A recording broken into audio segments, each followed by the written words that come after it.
Yes, welcome into Sports Bit Betting Insight today, Monday, September 18th. Paulie and Teddy. Big game breakdown, Monday Night Football, Eagles and the Bears. How about the Giants and the Dodgers? Mad Bum against Kershaw. Deep dive on Monday's college football recap. Bad beats, bad bets, bad for the books. We start with the NFL, Teddy. It's one game, but Sam Bradford was terrific. Nobody liked, you loved the Vikings. Not a lot of people were on board with that selection. This defense is ferocious. You can't run against them. Big win for the Vikings as they open up U.S. Bank Stadium. Yeah, I mean, Bradford was okay. You know, he made a handful of throws when he had to make those throws. But the key factor in this game, just like it was last week for the Vikings, that defense is capable of covering a point spread all by themselves. And in a sense, they did. When you hold Green Bay to 14, and both of the Packers' touchdown drives only came after Wayans' pass interference calls. You know, the same guy got flagged 3 times for Minnesota, if you missed it, for a PI call. That's the only TDs that Green Bay had for the entire contest, and and they forced the first 3 fumbles. Of course, they didn't recover any of them, but they recovered the 4th one in the 4th quarter, and then got the game-sealing interception at the end. That's a defense that is downright nasty, Paulie, and it covered the number for us last night. I thought he was terrific. Bradford, 22 of 31, 286, 2 touchdowns, and learning a brand new offense. And finding Diggs, who's a big weapon. Now the bad news, you wait to see how long AP is out. And speaking of injuries, Garoppolo lit it up again. The Patriots had a 4-touchdown lead. Now what do? He's out Thursday. They are underdogs at home against Houston. Yeah, I mean, you know, Garoppolo, 18 of 27, 234 against Miami. 3 touchdowns, no interceptions. He was great. Left with a 24-3 lead. But the AC joint injury that he suffered, definitely going to keep him out Thursday. And might keep him out past when Tom Brady is supposed to return. So what does New England have? Well, they got Jacoby Brissett on the roster. And Brissett, you know, a late-round draft choice a la Tom Brady. He was a heck of a dual-threat player at NC State. But he was never considered to have a strong NFL arm or a big NFL upside. But is he someone that can come in and manage the game for a couple of weeks? He probably is. That being said, a lot of talk about some of the Pats out there. Ryan Mallett, Brian Hoyer, Matt Castle. If Belichick chooses, he can bring one of those guys back into the fold. No, they're not going to make a trade and help the Patriots out. That's not going to happen. Well, I'll tell you what will help is 130 yards out of LeGarrette Blount again. He was fantastic. He sure was. And look, I mean, for all the success, we talked about how good, and week 2 in the NFL is kind of one of those weeks where you learn what in week 1 was real and what wasn't. Well, Miami's defense dominated Seattle in week 1, and then LA's defense dominated Seattle in week 2, and my Dolphins defense got lit up for at least most of the game against the Patriots. So maybe Miami's D not quite what we thought it was. Now, the most important question of the week, you guessed it. Through 2 weeks, the most annoying TV commercial. Jesus, the Lionel Richie, Peyton Manning plays every commercial break. I can't take it. Yeah. I mean, I'm with you. Lionel Richie doesn't even sing that song. That's the worst part about it. And hearing him serenading Peyton Manning is brutal. But the most annoying commercial, and this is worse than the DraftKings or the FanDuels from last year that were on every single commercial break. It's that iced tea commercial where they say iced tea, lemonade, iced tea, lemonade, ice. Lemonade. Enough already with that, please. The commercials are just too much, man. On a Monday morning, you're like, enough of these, please change them up for me so we don't see the same ones 50 times next weekend. Peyton Manning's retired. He's got 3 commercials. He's got that Otter, whatever it is, .com. Then he's got the Papa John's, J.J. Watt. Ooh, cupcakes? I mean, he's all over the place. How about, scusi, Marco Polo? Si, Marco Polo. And that one's on every break, too. It's enough already. All right, bad beats. Ooh, Colts and the Colts-Broncos game under, Teddy. The Broncos deliver with the defensive touchdowns again.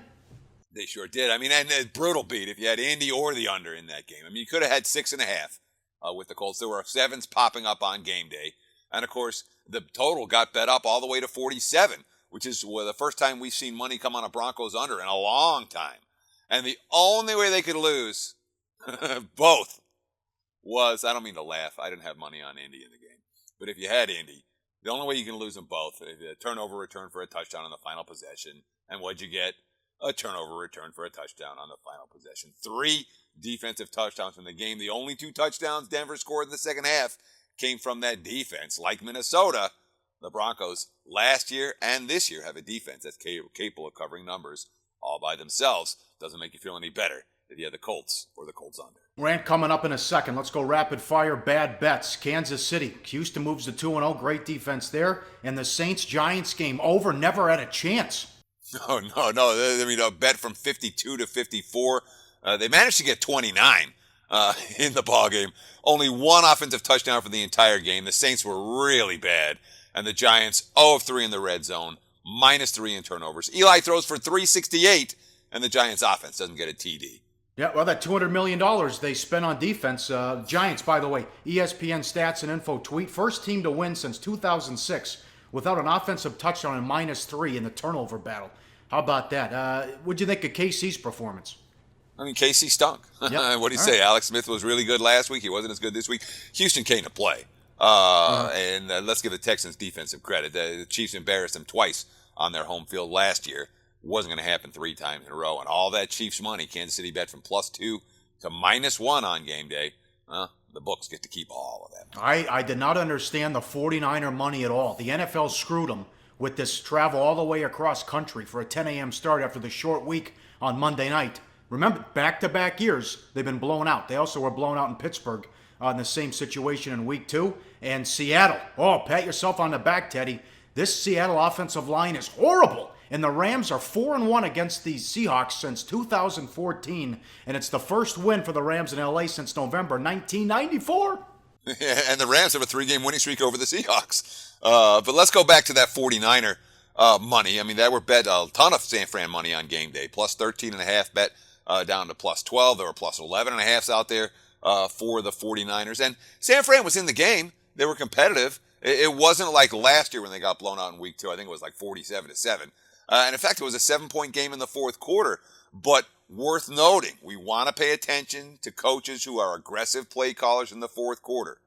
Bruce Arians, certainly someone that stands out in that regard for Arizona, that can turn a 3-point lead into a 10-point lead in a hurry. Well, Carolina, a lot of aggressive play calling with the lead in the fourth quarter. They were throwing downfield, not running clock, and that 7-point the 7-point lead turned to a 19-point margin because of that aggressiveness from Cam Newton and company for Carolina. All right, bad for the books, and here comes a rant. The Ravens and the Browns. It was bet across 5 twice. Yeah, bet up from 4 up to 6.5, and back down to 4 on game day. And look, I mean, Joe Flacco kept his cool when the Ravens fell behind, but the bookmakers, man, they lost their cool when this final score came in. This is a disastrous result for the house, with it landing on 5. Baltimore rallying from that 20-0 deficit from that awful first quarter against Cleveland. I mean, the Ravens gave up explosive plays. They threw an interception in the end zone. They dropped a short touchdown pass, and then they didn't even score a field goal on that drive. They got stopped on 4th down. They still win, and they still covered for late bettors. But we gave out this recommendation on Baltimore, -6.5 early in the week last week, predicting line moves. Let me talk about this for a minute, because I'm pretty good. I've been in Vegas. This is now my 19th football season in Las Vegas. You have a pretty good idea of what the markets are telling you, where the leading indicator shops are pointing, etc., etc. I'm pretty good at predicting line moves. I'm not perfect. Billy Walters isn't perfect either. When we gave out Ravens as a play of the day, all indications were that line was going to go to -7, and a few books got there, and then it crashed. Boom. And on game day, it went down to 4. So it's kind of like the Lions giving up that game-winning touchdown on the 4th down throw from Marcus Mariota. I mean, the Lions did everything right on that play. They had 2 guys in front of the ball, and they just fit it in there, and the guy made an unbelievable catch on 4th down. As a handicapper, as a bettor, you do the best you can. Sometimes the other team just makes a play. With that Ravens-Browns line, I did the best I could. It'll happen. I don't get mad. I don't get frustrated. I try to do better next time. It's always the same concept, Paulie. What do we preach on this show? Little edges over time. If you're able to find little edges on a consistent basis, you'll come away with more wins than losses. Unfortunately, it didn't happen to us with that bad for the books result in Baltimore, Cleveland. 5-1-1 with the picks the last couple of weeks. A vicious push that we'll get to coming up in the deep dive. Also, bad for the books. Atlanta bet from 6 down to 4. Ken Norton, fix your defense. Too many talented players with the Raiders have given up all those points. and the Raiders couldn't get to 2-0. Up next, big game breakdown. We'll get to the Monday night game and a huge matchup in LA between Mad Bum and Kershaw coming up on SportsBit. Betting Insight today on SBRPicks.com. Go to SBROdds.com. Browse, compare, and shop live odds available at top online sportsbooks. All right, back on SportsBit, Paulie and Teddy. Time for big game breakdown. As always, liveoddsportsbookreview.com. Monday Night Football. Eagles on the road to take on the Bears. Chicago 3 minus $1.20, 42.5 the total. Wentz looked pretty good against the Brownies. They scored on the first drive, and then the pressure was off. He's good to relax because the defense played so well against RG3. He was 22 of 37 for 278, 2 scores, Teddy, but a lot of it was dink and dunk. Yeah, I mean, half the completions went to running backs out of the backfield. And when you watched Baltimore just pick apart Cleveland's pass defense, as long as you don't throw it towards Joe Hayden, you're fine throwing against the Browns. And one thing Wentz didn't do, he didn't try to go after Joe Hayden. And he had it pretty easy because, of course, he was never in a position where he had to make throws. Friendly situation, playing at home against a very weak defense that doesn't defend the pass very well, open receivers downfield. So, yeah, Wentz looked pretty good, but the competition this week likely to be a heck of a lot tougher. Well, John Fox knows defense. He can dial up a good game plan against a rookie. Yeah, he sure can, And, when you think about the free agent additions that Chicago purchased, their newly purchased linebacker core in the offseason, let me read this quote from Pro Football Focus. Let me read a quote from Pro Football Focus grading them in week 1. Quote, "This offseason, the Bears signed former Colts linebacker Jarrell Freeman and Bears linebacker Danny Trevathan in an effort to shore up a unit that has struggled since the departure of Brian Urlacher. In week 1, the Chicago front office is already seeing a return on its investment as both linebackers earned top 7 grades for their position. The pair combined for 1 sack, 2 QB hurries, 16 stops, and just 12 passing yards allowed into their coverage against the Texans." And it's funny, linebacker as a position is kind of devalued in the modern NFL. It's all about pass rushers. It's all about great guys in the secondary. But John Fox has always kind of been a linebacker guy. And he's got a pair now for Chicago that were making plays in week 1 and are likely to be able to make plays here against a Philadelphia offense that is going to be a work in progress. Yeah, 2 other things. I really like Jim Schwartz, the defensive coordinator at Philly. I think he's going to work wonders with that group. They've been horrible the last couple of years, especially last year. Although, this is a problem in preseason, and they didn't do much in week 1, Teddy, the offense with the new OC in Chicago. Yeah, and again, I mean, the Bears, Jay Cutler is who he is. They do have some downfield weapons. Their offensive line is still very much a work in progress. And when you have a weak offensive line, it limits your play calling opportunities. It limits your ability to grind any clock on the ground. And of course, they fell behind by a couple of scores in week 1 as well, which limited their ability to do anything on the ground. But when Chicago's one-dimensional, they're not likely to be able to move the football particularly well, even with the explosive talent they have at wide receiver. Yes, game number 2, MLB now. And by the way, play of the day is coming from Monday Night Football. Stay tuned for that. LiveOddsSportsBookReview.com. A big one in baseball tonight. The Giants on the road to take on the Dodgers. Mad Bum against Kershaw. Kershaw, $1.75, 6 the total. It's a 5-game lead for LA with 13 games left. So all they have to do is get 1 in this series, and they'll be fine. Kershaw only went 3 innings in his first start back in Miami. 5 innings, only 1 hit against the Yankees. Is it time to ramp it up, Teddy? Can he go 7 or 8 tonight? I don't know if LA is going to try to get him to go 7 or 8. And of course, Kershaw and Mad Bum, these guys have had, how many great showdowns? A bunch over the years. They love going against each other. But for the Dodgers right now, with that 5-game lead and 13 to play, you know what? It's not about getting a 7 or 8 inning performance out of Kershaw. It's about getting 6 good innings out of Kershaw. Maybe next time out you try to get 7, and so on and so forth. It's the regular season means, they still got to clinch. Don't get me wrong. And we've seen teams have very bad final 2 weeks of the regular season. It does happen. I just don't sense that from LA right now. And when it comes to Kershaw, you want to stretch him out a little bit here. As you mentioned, only 8 innings in those first 2 starts, but I don't see him going past 6. I'd be surprised if Dave Roberts keeps him in into the 7th or beyond. No, I'm sorry. Well, the Giants' offense has struggled lately, and Teddy, we've been saying this for months on SportsBit. The Dodgers are awful against lefties. Well, yeah, I mean, awful is not even the right word for the Dodgers. Abysmal, worst in baseball. They have the widest splits in all of baseball. Let's show this chart. We like bring up this graphic every couple of weeks. Every time we talk about the Dodgers against a lefty.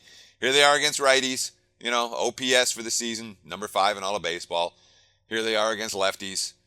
Number 30th in baseball. That's out of 30 teams. And note the distance. The number 29 team against lefties, the Phillies, they're 652. So the Dodgers are last by a wide margin against southpaws. And, of course, they're going up against a guy who's no stranger to pressure games. Unlike all good lefties, all he does is daydream about facing the Dodgers. Yes, you got that right. Up next, Deep Dive. College football recap. We told you about Lamar Jackson. And play of the day, Monday Night Football. It's coming up next on SportsBit. Betting Insight today on SBRpicks.com. Hey, SportsBit viewers, tune into today's MLB Odds Couple show. Mike Brenner and I chugging along through September, through football season. Mike Brenner, short card today, but you got something for us that you're going to give? Yes, I do. I'm telling you guys, there's not a whole lot of games left in this regular season, so tune in, check out our picks. Back on SportsBit, time for the deep dive. College football, we told you about Lamar Jackson. My God, that was 63-10 at one point. As Louisville runs out Florida State, Jackson was 75-1 in some spots before the season to win the Heisman. Now he's the favorite. He's accounted for 18 touchdowns in 3 games, Teddy. Yeah, I mean, we talked about him from the opening week. And I got a sheet from the Westgate prior to the start of the season with Lamar Jackson at 100-1 to win the Heisman. Ask me if I bet him. Did I bet him? No. No, of course not. It's a terrible bet. Of course not. And remember, Heisman trophies don't get awarded in September. They get awarded in December. Long time to go for Lamar Jackson, but SportsBit pat on the back. We've been on this guy, and hopefully you've been making money with us, with him. What do you think of all the money now? I mean, they're one of the top favorites. It's like 5-6-1 to win the whole thing now. That's the way it works. Anyone goes on TV, it looks really impressive. And I mean, look, Florida State's really good. And a lot of people had Florida State as the best team in the country coming into the season, or at least a handful of people did. And the way that they were destroyed in that ballgame, certainly going to give Louisville, I think, problems moving forward in the betting markets. That being said, they're capable. I wouldn't sell that team short, but beating a quality team at home. Remember, schedule-wise, it's pretty easy for them. What do they got? Clemson? Yep. And Houston. Yeah, and Houston. I think they're both on the road. So, a long way to go. We're not talking titles. We're not talking Heisman. We're not talking any of that crap in September. Certainly not week 4. We're 3 weeks into the season. Slow it down a notch. That's for the idiots on TV to babble about. We don't worry about championships. We worry about point spread winners. You got that right. Very impressive, though, no doubt. Bad beats, the Alabama-Ole Miss ending. What the hell? Ole Miss was up 21. Then they were down 18. How about that crazy finish? Yeah, I mean that was we put it in the bad beats. I didn't know where to put it. It was such an insane football game. When the dog leads by 3 touchdowns, when the double digit dog leads by 3 touchdowns, you're like, all right, they're supposed to cover. And then when they're down 18 in the fourth quarter, like, no, they're not supposed to cover. And then just in a blink of an eye, the 18 goes back to 5, which is always an onside kick recovery going on when those leads collapse like that, or often. No soup for Bama bettors. Sorry, guys. There's a bad beat, a bad push. Our play of the day, Oregon +3. They lose by 3. Helfrich in Oregon went for 2 on all 5 touchdowns. He went 1 of 5. What the hell are you doing? Well, this is Helfrich. There's his quote.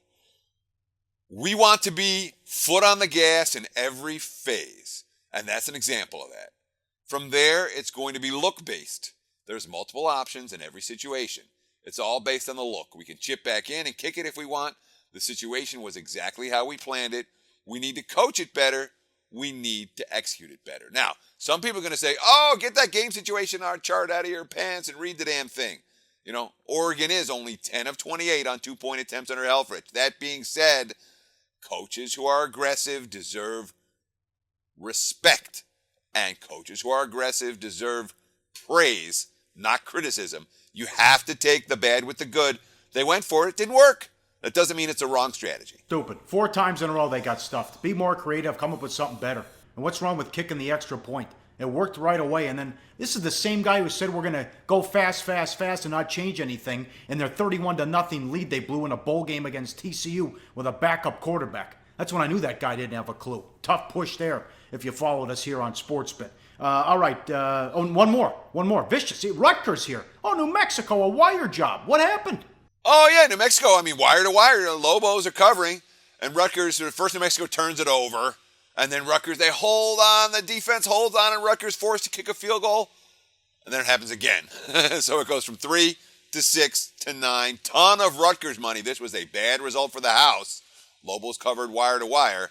But the Scarlet Knights get the money. All right, bad bets now. East Carolina and UTEP. UTEP lost 66-14. Army, 3-0, the real deal, maybe. The best Army team in the last 2 decades, at least since I've been in Vegas. Wow. So just be aware. And as for East Carolina, I mean, I don't know if I want to call them a bad bet. They completely outplayed South Carolina. Dominated the box score, dominated the game if you watched it, but turnovers doomed them. And then, of course, a missed 2-point conversion at the end had a significant point spread implication, even though it was bet all the way down to 1.5 by kickoff. Western Kentucky, Texas State, also bad bets. Western Kentucky 15, bet up to 17.5. They won by 7, and Texas State they were 32-point dogs, bet down to 28.5. They were blown out against Arkansas. Here, oh my God, Marshall. Oh no, they gave up 65 points to Akron. Marshall plays Louisville next week. Oh, yeah, no. But Akron didn't score all that on offense. They had a blocked punt touchdown. They had an who interception cares? return touchdown. They had a fumble return touchdown. But yeah, Marshall lost that game by 45 points against the spread, or 44.5 points against the spread. I believe that's the biggest point spread loss so far this season. Here was a long delay. Lightning, Oklahoma State. They get the cover. They beat Pitt. Oh, I mean, hours. It was endless. It was just a lightning. I don't even know that it rained. Yeah. I never found the game after it went back on at the end. They put it on the app. Yeah. I was following the play-by-play. The other TVs were filled by that point. But I mean, and after the delay, it was like punt, punt, punt, punt. Oklahoma State hit one play after the break, but it was a big one, an 86-yard touchdown. 86-yard pass to get down to the 1-yard line. And then they were able to punch it in one play later to get the win and the cover. Pitt wasn't a wrong side in that game. Here's a quote from Mike Gundy. "I'll be real honest with you, the delay saved us. We got a lot of coaching out of it. When the delay happened, I was okay with it because I felt like we needed to make some corrections. I felt like this was a good thing for us. It was. It was not a good thing for the bettors." A bad bet, the Oklahoma-Ohio State game under. Another delay in this one, too, at the start. Yeah, I mean, the Buckeyes are really fast. Boomer Sooner had no answer defensively Nope. to Ohio State's speed. And obviously some sick catches from the Buckeye receivers in that ball game. But now, all of a sudden, the Big 12 becomes the most likely to get shut out of the playoff. Oh, God. Based, I don't know who from the Big 12 has a path to get in at this stage. Unmitigated disaster. What a disaster. With Texas going down at Cal, too. Oh, my God. Bad for the books. Louisville. 3-point dogs went off as a 2-point favorite, 63-20. In Colorado, they had a huge lead early, Teddy. They lost by 17, but this was bet from 20, plus 20 down to 17.5. Yeah, the Buffs result very bad for the house. It was nothing but Colorado money, and they were in that game, as you mentioned. They took it to Michigan. Michigan punched back pretty well, though. We talked about the Rutgers game being particularly bad for the house. Uh-huh. And another game we talked about a little bit last week, Kansas State. We did. They were bet up from 20.5. That was as high as 25.5 before a little bit of late buyback on FAU. Well, Bill Snyder's squad won 63-7. All the K-State money cash. Bad for the books continues. I couldn't believe this line. A&M was getting 4 at Auburn. They won outright 29-16. Auburn cannot move the football. And Navy Tulane under. Bet from 48 down to 42.5. It fell 35. And it was a shootout again on ESPN.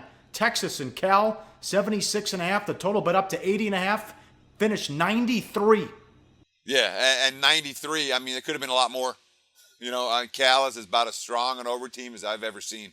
Their defense isn't going to stop anyone, and their offense can score points all day long. So be aware that Cal totals, based on all that over money, are likely to be priced higher and higher and higher as long as they keep cashing. Just like Syracuse, another team that's been taking heavy over money and cashing those over bets. All right, money time. Play of the day, 11-3-1 so far on football. Let's go back to Monday night. Betting number 289-290. Eagles, Bears, under 42.5.